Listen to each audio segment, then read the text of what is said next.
আসসালামু আলাইকুম। আজকে সচিবালয়ে একটি বেশ বড়সড় সংবাদ এসেছে সচিবালয় থেকে, এবং সচিবালয় কর্মকর্তা কর্মচারীরা অর্থ উপদেষ্টাকে প্রায় 6 ঘন্টা অবরুদ্ধ করে রেখেছিল।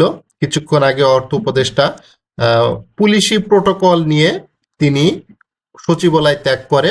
তো এটা যে ঘটনাটি ঘটেছে আজকে, আহ, অর্থ উপদেষ্টা কিছু মন্তব্য করেছেন পে স্কেল নিয়ে।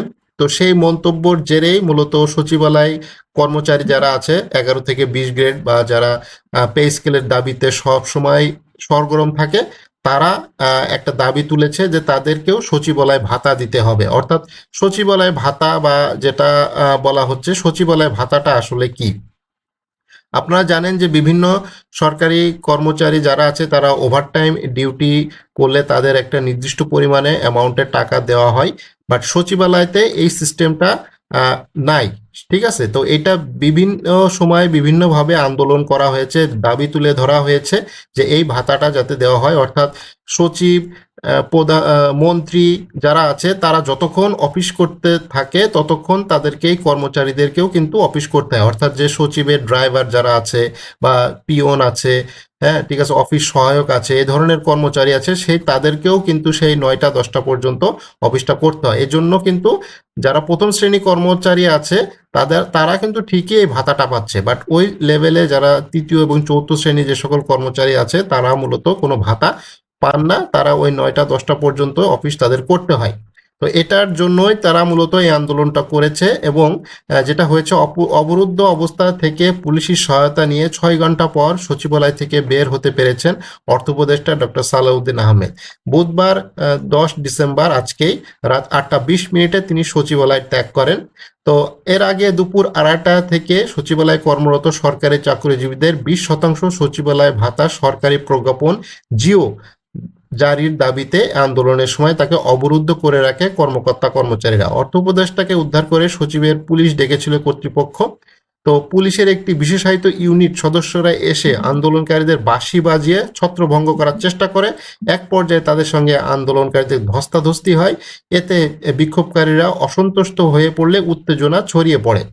তো বুধবার সন্ধ্যা থেকে এখনো পর্যন্ত সচিবালয়ে উত্তপ্ত পরিবেশ বিরাজ করছে। সরজমিনে দেখা গেছে রাত 8টার দিকে পুলিশের একটি বিশেষায়িত ইউনিটের সদস্যরা আন্দোলনকারীদের ক্ষিপ্ত হন, এবং পুলিশ আন্দোলনকারীদের সরে যেতে বললে তারা সচিবালয় সিঁড়ির সামনে এসে গেটে বসে পড়েন। এ সময় তারা সচিবালয়ে পুলিশ কেন গায়ে হাত দিল, জবাব চাই স্লোগান দেয়। একই সঙ্গে তারা ভুয়া ভুয়া জিও চাই, জিও চাই, জিও ছাড়া উপায় নাই বিভিন্ন স্লোগান তারা দেয়।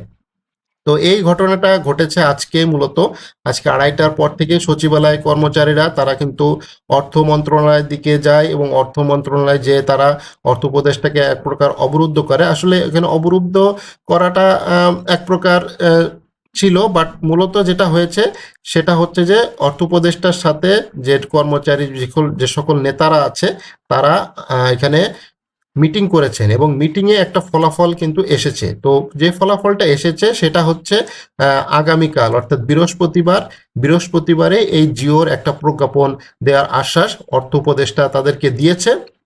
এবং এই আন্দোলনকারীরা যেটা চাচ্ছিল যে আজকের মধ্যেই যাতে এই জিওর প্রজ্ঞাপনটা দেওয়া হয়। ঠিক আছে, তো এখন আগামীকাল তারা যেহেতু সময় দিয়েছে, টাইম লাইন দিয়ে দিয়েছে যে আগামীকালে এই জিওর যে প্রজ্ঞাপন আছে সেটা তারা ঘোষণা করে দিবে, এবং সচিবালয় কর্মচারী কর্মকর্তারা সবাই এই সচিবালয় যে ভাতা 20% যে সচিবালয় ভাতা তারা হয়তো তারা পেতে পারে। এখন যখন থেকেই পাবে সেটা প্রজ্ঞাপনে খুব স্পষ্ট করে লেখা থাকবে। তো এখন যে বিষয়টা হচ্ছে, আজকে অর্থ মন্ত্রণালয় থেকে অর্থ উপদেষ্টা তিনি পে স্কেল নিয়ে একটি মন্তব্য করেছেন যে মহাসমাবেশ হয়েছে, এই ধরনের প্রশ্ন করা হয়েছিল যে মহাসমাবেশ হয়েছে, আলটিমেটাম দিয়েছে কর্মচারীরা, আপনার মন্তব্য। তো তিনি যেটা বলেছেন আসলে পে স্কেল এত সহজে হচ্ছে না, বা এই ধরনের কিছু একটা মন্তব্য করেছেন। তো এটারও একটা প্রভাব পড়েছে, এবং পে স্কেল নিয়েও আজকে মূলত আন্দোলনটা হয়েছে। পে স্কেল এবং জিও দুইটা নিয়ে মূলত আন্দোলনটা হয়েছে এবং পে স্কেলের যে জিনিসটা এটা 15ই ডিসেম্বর পর্যন্ত রিপোর্ট, এখনো যেহেতু অর্থ উপদেষ্টার কাছে রিপোর্টটাই আসে নাই, রিপোর্ট আসলে প্রদান করতেছে পে কমিশন। পে কমিশনের কাছ থেকে রিপোর্ট আসা মাত্রই তারপরে অর্থ উপদেষ্টার কাছে দাবি করা যেতে পারে। আসলে এখন দাবি করার মতো অর্থ উপদেষ্টার কাছে কিছু নাই। এটা রিপোর্টটাই যেহেতু আসে নাই, রিপোর্ট আসার পরে তিনি যদি বিলম্ব করেন বা সরকার যখন বিলম্ব করবে তখন একটা দাবি তোলা যায়। বাট এখন আসলে দাবি করার মতো কিছু হচ্ছে না বা কিছু নাইও, জাস্ট দাবি করা যেতে পারে, বাট আন্দোলন করার মতো আসলে ওই পর্যায়ে এখনো যাচ্ছে না অর্থ উপদেষ্টার কাছে। তো অর্থ উপদেষ্টার কাছে রিপোর্টটা আসলেই তারপরে একটা কি করা যায়। এবং 15 ডিসেম্বর এর মধ্যে যেহেতু আলটিমেটাম দেওয়া হয়েছে, 16 তারিখ বিজয় দিবস, সেখানে মহান বিজয় দিবস, সেটা তো সরকারি ছুটি থাকবে, তারপরে অফিস ডে থাকবে। সেই অফিস ডেতে কি ধরনের সিদ্ধান্ত আসে, রিপোর্টটা যদি অর্থ উপদেষ্টা বা অর্থ মন্ত্রণালয়তে চলে যায়, তারপরেই হয়তো বোঝা যাবে যে অর্থ উপদেষ্টার কাছে হয়তো এই ধরনের আন্দোলন বা তার সাথে মত বিনিময় করে যে কত তাড়াতাড়ি এটা প্রজ্ঞাপন দেয়া যায় বা গেজেট আকারে প্রকাশ করা যায়, সেইটাই মূলত দেখার বিষয়। তো এই হচ্ছে সচিবালয়ের বর্তমান অবস্থা। তো আজকে প্রায় 6 ঘন্টা, অনেক পত্রিকা লিখেছে 4 ঘন্টা 6 ঘন্টা, তো মোটামুটি বলা যায় 6 ঘন্টার বেশি তিনি অবরুদ্ধ ছিলেন তার চেম্বারে। তো সেখান থেকে তিনি পুলিশি প্রহরায়, অর্থাৎ পুলিশের বিশেষ ইউনিটের সাহায্য নিয়ে তিনি আসলে সচিবালয় ত্যাগ করেছেন। তো এই হলো সচিবালয়ের সর্বশেষ অবস্থা। তবে সচিবালয়ের কর্মচারীরা একটা ভালো সুসংবাদ পেতে পারেন।